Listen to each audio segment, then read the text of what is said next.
দেখো বন্ধুরা, আজকে আমি ঘরে পাপড়ি চাট বানিয়েছি।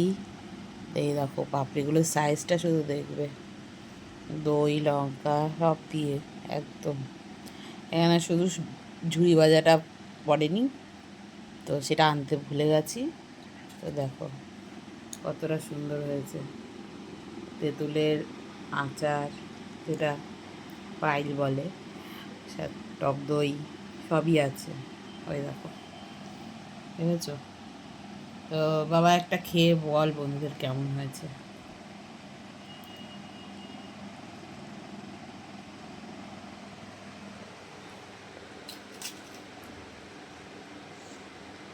খা, ভালো করে চিবা। কেমন লাগছে? দারুণ হয়েছে না? তো বন্ধুরা, এবার আমিও খাই।